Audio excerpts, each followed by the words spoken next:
rational numbers. Before we start rational numbers, let us recall all those other number systems that we have studied so far. We started with natural numbers, then went on to whole numbers, then we studied integers, under which we studied negative integers, 0 and positive integers.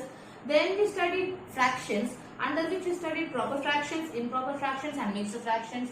Now in grade 8 you are going to study rational numbers and understand basically what is irrational numbers. All of these different number systems come under real numbers. Now a number line showing natural number. It would start with 1 and go on to infinity. As shown in this figure here. It starts with 1 and doesn't end anywhere. That is why we are going to show it with these dots. Next is a number line that shows us whole numbers. It starts with 0 and goes on to infinity. Now this 0 was actually invented by Indians, Mayans and Babylonians at around the same point of time independently. Therefore we got the concept of nothingness as 0. Next we have integers. Now integers is a collection of negative numbers, 0 and positive numbers. Now here is a number line that would show us integers. It is a number line in true sense because it can be extended on both the sides as shown by these dots. We can have infinite number of numbers on either side of it and the middle one would be 0. That's our integers. Next we have a number line showing fractions. Now fractions, as I told earlier, were divided into proper fractions, improper fractions and mixed fractions. Proper fractions wherein the magnitude of the numerator is always lesser than the denominator. Then improper fractions is quite opposite of proper fractions. Its numerator has greater magnitude than the denominator. Therefore, when we divide the numerator by the denominator, we get an integer and a fraction as shown here. Therefore, improper fractions are generally converted into mixed fraction wherein you have an integer and a fraction. Therefore, it is called as mixed fraction. Now we come to rational numbers. Now the definition of rational number tells us it is a number in P upon Q form wherein Q is not equal to 0. Not equal to 0 means P is the numerator, Q which is the denominator has a particular bound.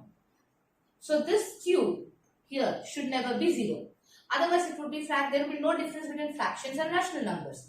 The basic difference between fractions and rational numbers is it is a fraction of course, but its denominator has to be a non-zero number. Otherwise the fraction would be fraction. Or like next slide shows us, it would be irrational. Now irrational number is a number which cannot be represented in P upon Q form. And maybe it can have Q as 0. Either of these two conditions, if they are fulfilled, then it's an irrational number.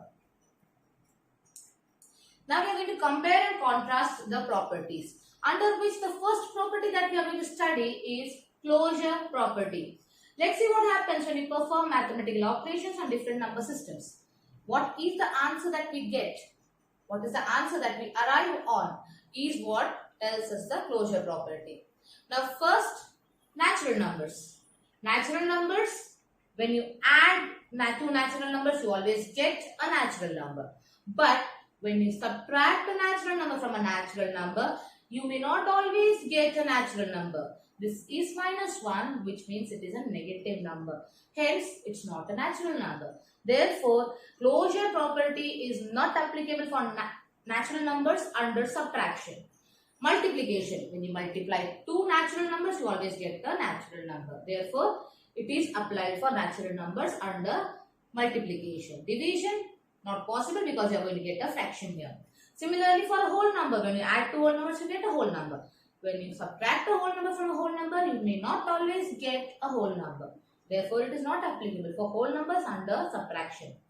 Multiplication, applicable. Division, not applicable because you get a fraction. Because not all whole numbers divide the whole numbers. Integers, when you add two integers, you get an integer. When you subtract an integer from an integer, you get an integer.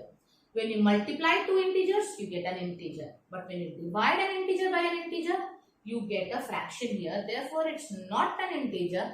Therefore, integers are not closed under division. Now for rational numbers. When two or more rational numbers are added, then we get a rational number. For example, 1 upon 5 plus 1 upon 5 gives us 2 upon 5. So, you can say that rational numbers are closed under addition. For subtraction, when two or more rational numbers are subtracted, then we get a rational number. So, we can say that rational numbers are closed under subtraction. Now here, example, 1 upon 5 minus 1 upon 5, we get a 0 and 0 is a rational number. Therefore, subtraction is closed for rational numbers. Multiplication. When two or more rational numbers are multiplied, you get a rational number.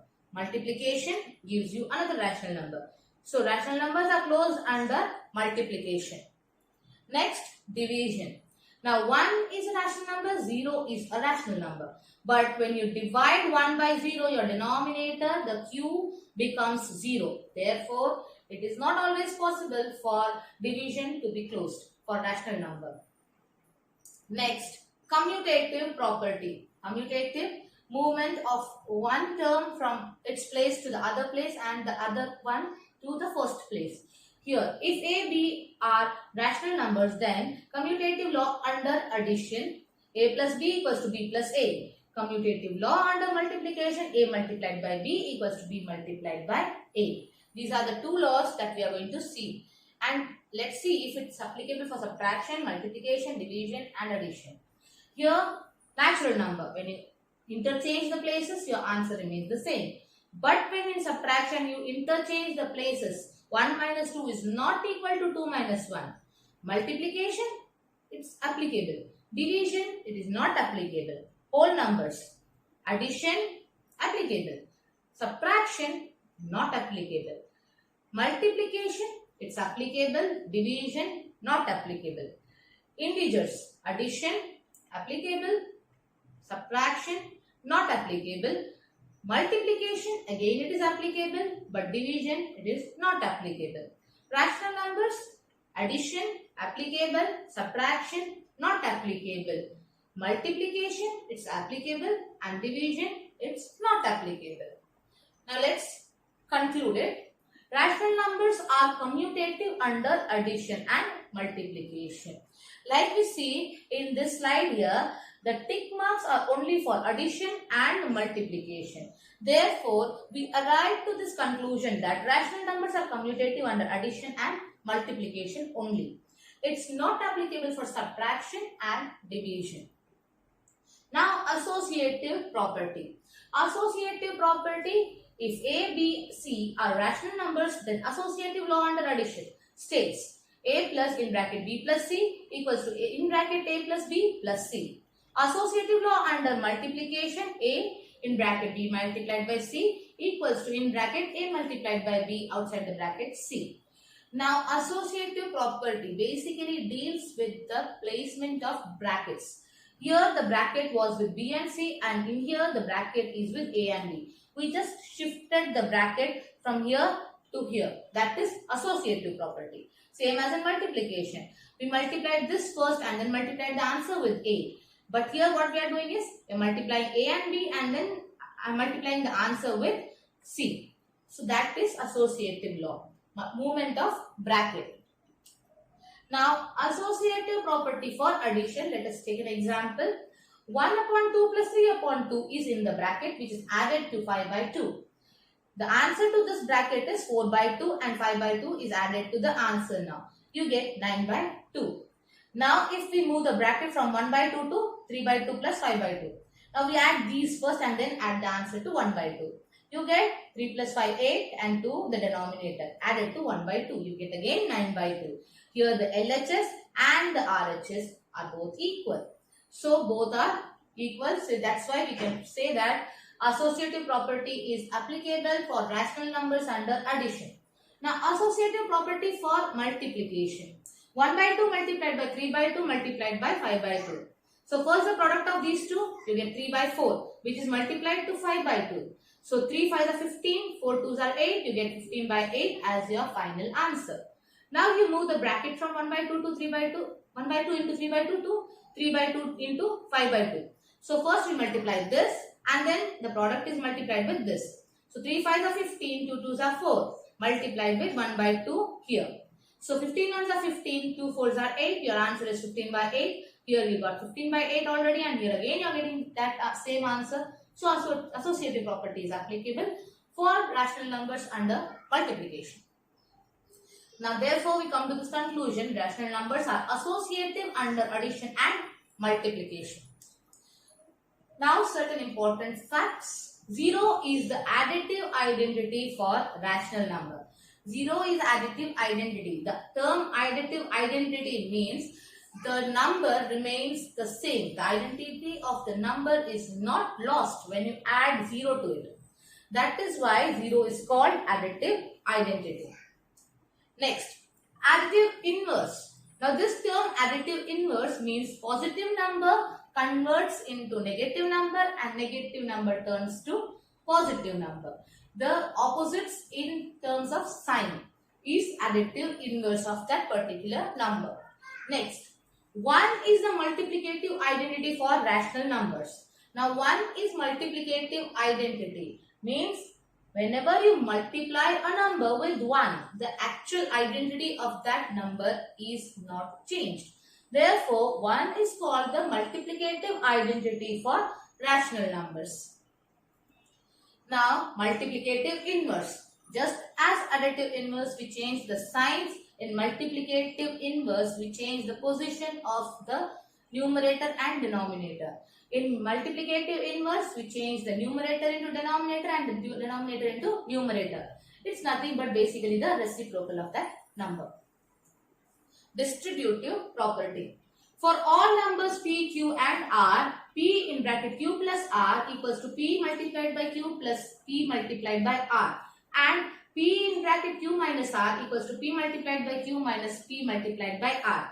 This is known as distributive property. Here this p is distributed evenly to both of these, and again in here p is distributed to both these. That is why it is called distributive property.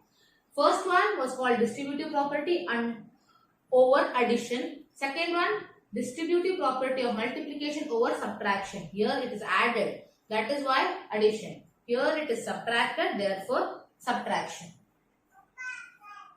Exercise 1.1. First question.